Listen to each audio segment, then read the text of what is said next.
Every story you hear is recorded by me in my own voice for hours at a time. No AI narration, just dedication and a love for great stories.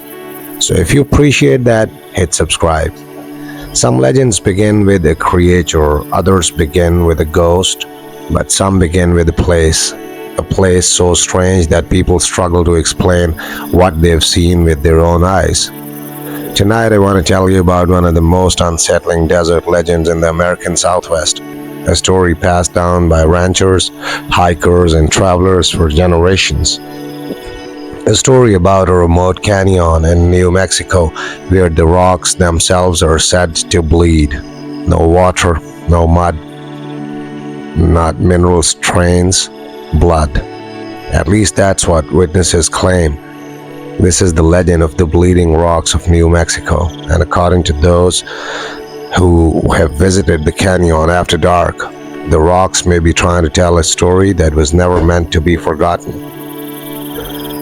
The story I'm about to tell begins in the autumn of 2017. A landscape photographer named Daniel Reyes was traveling through northern Mexico in search of dramatic desert scenery.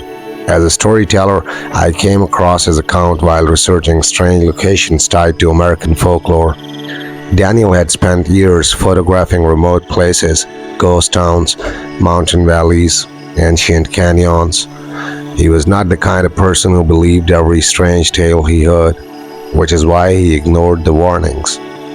While stopping at a small roadside diner, Daniel mentioned a canyon he planned to photograph the following day. The moment he spoke its name, the conversation around him seemed to stop. An elderly rancher sitting near the counter slowly looked up. "You going there alone?" Daniel nodded. The old man sighed. "Don't stay after sunset." Daniel smiled politely. "I've heard that one before." The rancher didn't smile back. Instead, he leaned closer and spoke quietly. "People think the rocks bleed because of minerals." He paused. "That's not why they bleed." The words stayed in Daniel's mind long after he left. The next morning, he drove deep into the desert and reached the canyon shortly after noon. The landscape was breathtaking. Massive red cliffs towered above the valley floor. Ancient stone walls stretched into the distance. Everything appeared perfectly normal at first.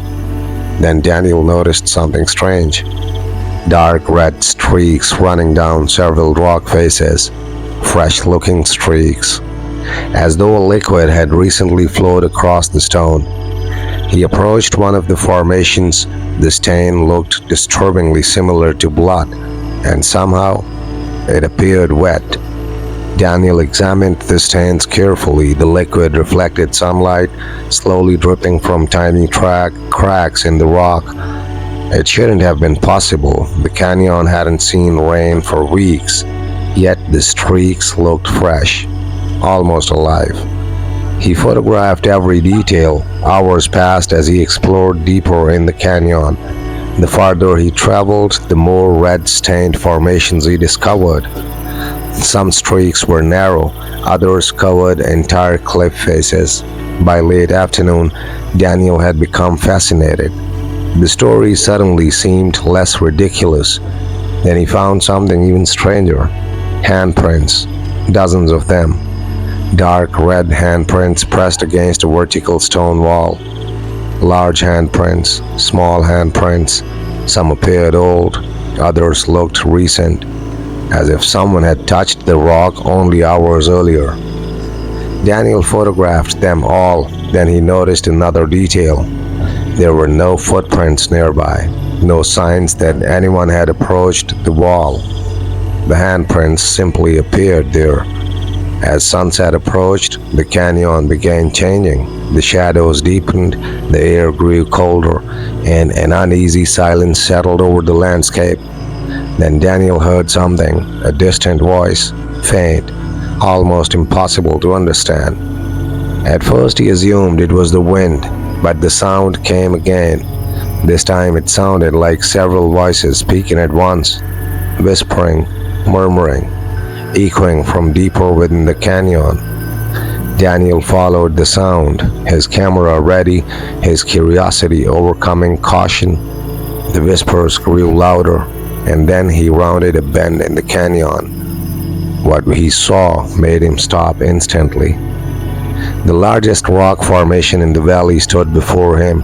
Its entire surface was covered in dark red streaks, and fresh liquid was running down the stone, flowing like blood from an open wound. Daniel stood frozen. The whispers seemed to come from everywhere, the canyon walls, the rocks, the darkness itself.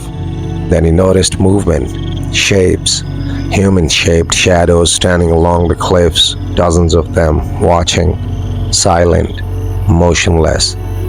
At first, Daniel assumed they were people, but as the last sunlight faded, he realized something horrifying. The figures weren't standing in front of the rocks, they were part of the shadows themselves, flat, dark, impossible.